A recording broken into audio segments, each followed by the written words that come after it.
तारीख थी 8 अगस्त 2025। रात के वक्त आरिश काम से अपने घर लौटता है और अपनी माँ बहनों से मिलकर अपने कमरे में चला जाता है, जहाँ उसकी वाइफ उसका इंतजार कर रही थी और दोनों की शादी को अभी महज 5 महीने हुए थे। आरिश रूम में जाता है और अंदर से दरवाजा लॉक कर लेता है। कुछ मिनट तक खामोशी रहती है, लेकिन फिर इस खामोशी को चीरते हुए गोली चलने की आवाज आती है, जिसे सुनकर आरिश की बहन और माँ तुरंत कमरे की तरफ भागती है और जब अंदर का नजारा देखती है तो वो हैरान रह जाती है। लेकिन उन्होंने अंदर ऐसा क्या देखा था, आइए सब कुछ बताते हैं आपको डिटेल में। Welcome to case file.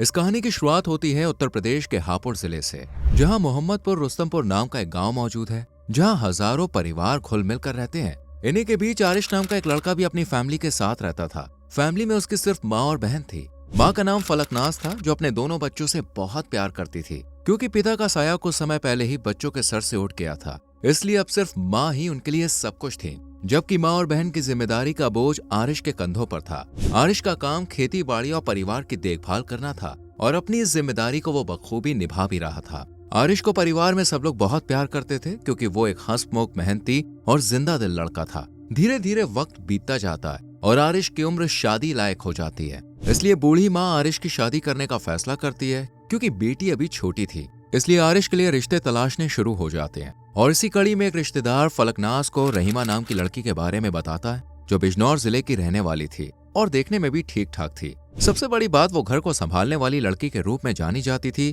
और फलकनाज को भी ऐसी ही लड़की चाहिए थी, जो उनके छोटे से परिवार की अच्छे से देखभाल करे। दोनों बच्चों के परिवार एक दूसरे से मिलते और रिश्ता फिक्स कर देते हैं, जिससे आरिश भी बहुत खुश था। रिश्ता तय होने के बाद दोनों की शादी की तारीख फिक्स होती है और ये तारीख थी 25 अप्रैल 2025। तारीख रखते ही शादी की तैयारियां शुरू हो जाती हैं और आखिरकार 25 अप्रैल भी आ जाता है, जब आरिश बारात लेकर रहीमा के घर पहुंचता है और पूरी इज्जत से निकाह करके उसे अपने घर ले आता है।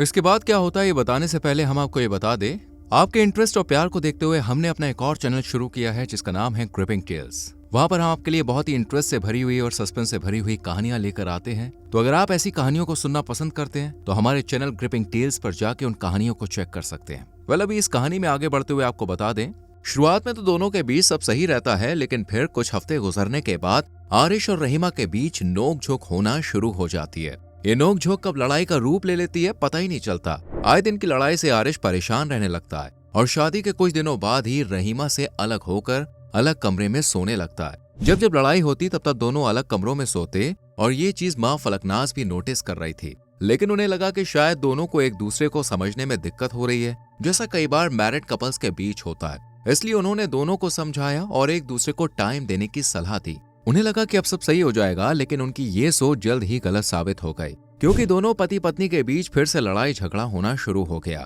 जिसकी वजह थी रहीमा। आरिश की माँ फलकनाज ने बताया कि रहीमा इस शादी से बिल्कुल भी खुश नहीं थी। उसका कहना था कि उसकी शादी जबरदस्ती करवाई गई है, ना तो वो इस शादी के लिए राजी थी और ना ही किसी के साथ घर बसाने के लिए रेडी थी। बस इसी बात की वजह से वो आरिश को अपना नहीं पा रही थी और दोनों के बीच आए दिन लड़ाइयां होती रहती थीं। रहीमा का कहना था कि आरिश उसे तलाक दे दे और साथ ही प्रॉपर्टी का एक बड़ा हिस्सा भी एलिमनी के तौर पर उसके नाम कर दे। रहीमा जानती थी कि आरिश पैसों में काफी रईस है और ये बात सही भी थी। आरिश के पास पैसों की कोई कमी नहीं थी, वो करीब 40 लाख रुपए की प्रॉपर्टी का मालिक था। इसलिए रहीमा भी उसे प्रॉपर्टी का कुछ हिस्सा देने के लिए कह रही थी, लेकिन इसके लिए आरिश तैयार नहीं था, क्योंकि अभी शादी को ज्यादा वक्त नहीं हुआ था और तो और उसकी रहीमा के साथ अंडरस्टैंडिंग भी नहीं बन पा रही थी।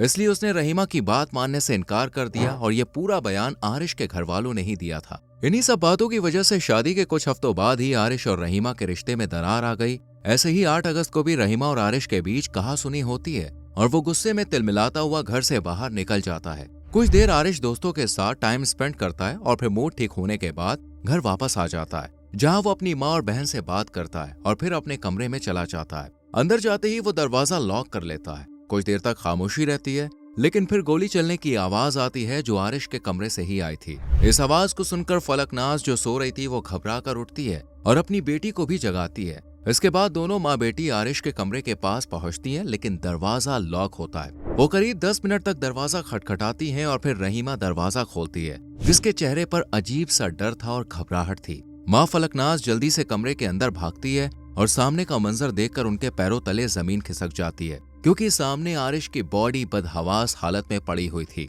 पास में ही एक रिवॉल्वर भी मौजूद थी, जिसे देखकर माँ फलकनाज तुरंत पहचान गई, क्योंकि ये रिवॉल्वर आरिश को उसके दादाजी ने दी थी और इसका लाइसेंस भी मौजूद था। इसलिए आरिश इस रिवॉल्वर को अपने पास ही रखता था और आज उसी रिवॉल्वर ने आरिश की जान ले ली थी। ये देखकर माँ और बहन जोर जोर से रोने लगती हैं और देखती हैं कि रहीमा एक कोने में बैठी हुई है और किसी से फोन पर बात कर रही है। यानी जिस पत्नी को इस वक्त आरिश के पास होना चाहिए था, उसकी फिक्र होनी चाहिए थी, वही पत्नी किसी के साथ कॉल पर बिजी थी। आरिश की बहन ये सब देखकर कुछ नहीं कहती और मदद के लिए पड़ोस में रह रहे अपने रिश्तेदारों को बुलाने जाती है। कुछ देर में सब लोग आरिश के घर इकट्ठा हो जाते हैं और आरिश के बचने की उम्मीद में तुरंत उसे हॉस्पिटल की तरफ लेकर भागते हैं। लेकिन गोली आरिश की कनपटी पर लगी थी और हालत बहुत ज्यादा खराब हो गई थी, इसलिए जब तक आरिश को हॉस्पिटल लेकर जाते तब तक बहुत देर हो जाती है। डॉक्टर आरिश को चेक करने के बाद बता देते हैं कि वो अब इस दुनिया में नहीं रहा, जिससे परिवार और ज्यादा टूट जाता है। उन्हें समझ ही नहीं आ रहा था कि आखिर ये सब इतनी जल्दबाजी में कैसे हुआ और किसने किया। अब क्योंकि ये कोई नेचुरल मामला नहीं था, इसलिए पुलिस को भी इस केस के बारे में जानकारी दी जाती है। पुलिस भी बिना वक्त गवाए दुर्घटना स्थल पर पहुंच जाती है और जब मामले की पूछताछ करती है तो परिवार पूरी बात बता देता है। परिवार खुलासा करता है कि आरिश ने अपनी जान खोद ली क्योंकि उसकी अपनी पत्नी रहीमा के साथ बन नहीं पा रही थी। आए दिन दोनों के बीच लड़ाई झगड़ा होता रहता था, जिसकी वजह से आरिश बहुत ज्यादा परेशान रहता था। इसी लड़ाई से छुटकारा पाने के लिए आरिश ने खुद को गोली मारकर अपनी जान ले ली। अब क्योंकि परिवार ही कह रहा था कि बेटे ने खुद अपनी जान ली है तो शक की कोई गुंजाइश नहीं थी, इसलिए पुलिस भी ऐसा ही मानती है और केस शुरू होने से पहले ही बंद हो जाता है। और फॉर्मेलिटी के लिए पुलिस आरिश की बॉडी को पोस्टमार्टम के लिए भेज देती है और रिपोर्ट में भी यह खुलासा होता है कि आरिश की जान जाने की वजह गोली लगना ही है। इसलिए पुलिस आरिश की केस फाइल को बंद कर अलमारी में धूल फांकने के लिए रख देती है, लेकिन ये जानने की कोशिश नहीं करती कि आखिर गोली लगी तो लगी कैसे। क्या उसने खुद को शूट किया था या फिर रहीमा ने उसे गोली मारी थी? इस सवाल को सुलझाने के लिए पुलिस ने कोई कोशिश नहीं की और मामला ठंडे बस्ते में चला गया और आरिश को मुस्लिम रीति रिवाज से दफना दिया गया। बेटे के जाने के गम में परिवार ने भी केस पर कुछ खास ध्यान नहीं दिया, लेकिन 10-15 दिन बीत जाने के बाद जब परिवार दुख से थोड़ा उभरा और आस पड़ोस के लोगों से बातचीत की, तब उन्हें भी दाल में कुछ काला लगा, क्योंकि हर कोई जानता था कि आरिश एक समझदार और हिम्मत वाला लड़का था जो पत्नी की लड़ाई से तंग आकर खुद को गोली नहीं मार सकता था। यही बात माँ फलकनाज को भी सही लगती है। उन्हें अब लगने लगता है कि उस रात रहीमा ने ही आरिश की जान ली थी, क्योंकि उसके अलावा कमरे में और कोई था ही नहीं। और वैसे भी रहीमा आरिश से छुटकारा पाना चाहती थी, इसलिए हो सकता है कि रहीमा ने आरिश को गोली मार दी हो, ऐसा आरिश के परिवार को लगता है। इसलिए वो केस को फिर से ओपन कराने का फैसला करते हैं और माँ फलकनाज केस को रीओपन कराने के लिए सीधा इलाहाबाद हाईकोर्ट की तरफ रवाना होती है और कोर्ट में याचिका दायर करती है। फलकनाज का कहना था कि आरिश की बॉडी को दोबारा से कब्र से निकाला जाए और दोबारा से उसका पोस्टमार्टम कराया जाए ताकि असली सच बाहर निकलकर सामने आ सके। एक माँ की फरियाद कोर्ट रूम में भी चर्चा का विषय बन जाती है। कोर्ट में बैठे जज साहब इस केस को पढ़ते हैं तो उन्हें भी कुछ सही नहीं लगता है, क्योंकि जितना सिंपल ये केस ऊपर से दिख रहा था, अंदर से उतना ही ज्यादा मिस्टीरियस था, जिसे सॉल्व करना बहुत जरूरी था। इसलिए कोर्ट माँ फलकनाज की अर्जी को एक्सेप्ट कर लेता है और जांच के आदेश जारी कर देता है। कोर्ट ने आरिश की बॉडी को कब्र से बाहर निकालने का हुक्म दिया। बस फिर क्या था, कोर्ट का आदेश मिलते ही पुलिस अलर्ट मोड में आ जाती है और आरिश की जान जाने के ठीक 7 महीने बाद यानी 24 मार्च 2026 को उसी कब्रिस्तान में पहुंच जाती है जहां आरिश की बॉडी को दफनाया गया था। पुलिस मजदूर वगैरह को बुलाती है और कब्र की खुदाई का काम शुरू हो जाता है। कुछ देर की मेहनत के बाद आखिरकार आरिश की बॉडी कब्र से बाहर निकाली जाती है, जिसकी हालत काफी ज्यादा खराब हो चुकी थी। लेकिन पुलिस सच जानने के लिए दोबारा इस बॉडी को पोस्टमार्टम के लिए भेज देती है, जिसकी रिपोर्ट आना अभी बाकी है। लेकिन पुलिस ने आरिश की मां की शिकायत पर बीएनएस की धारा 103(1) के तहत जान लेने का मुकदमा दर्ज कर लिया है। लेकिन जब पुलिस रहीमा की तलाश में उसके मायके पहुंची तो वहां पे ना तो पुलिस को रहीमा मिली और ना ही उसके घर वाले। पड़ोसियों का कहना है कि जब आरिश की जान गई उसके बाद से ही पूरा परिवार फरार है, जिससे अब पुलिस का शक भी रहीमा पर ही है और उसकी तलाश में पुलिस दिन रात जुटी हुई है, क्योंकि वही एक गवाह है जो उस रात कमरे में आरिश के साथ थे।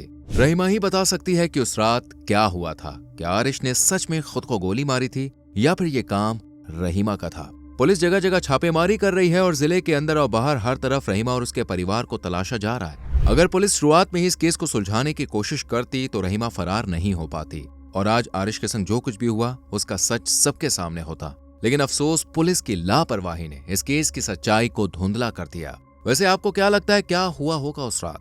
क्या वाकई में आरिश ने खुद की जान ली होगी या इसमें रहीमा का हाथ हो सकता है? अपना पॉइंट ऑफ व्यू जरूर लिखें और आगे इस केस में जब भी कुछ होगा हमें पता चलेगा, हम आपको जरूर बताएंगे। वीडियो को लाइक और शेयर करें और चैनल को सब्सक्राइब करके बेल आइकन प्रेस करें, जिससे आने वाली कहानियां आपसे मिस ना हो।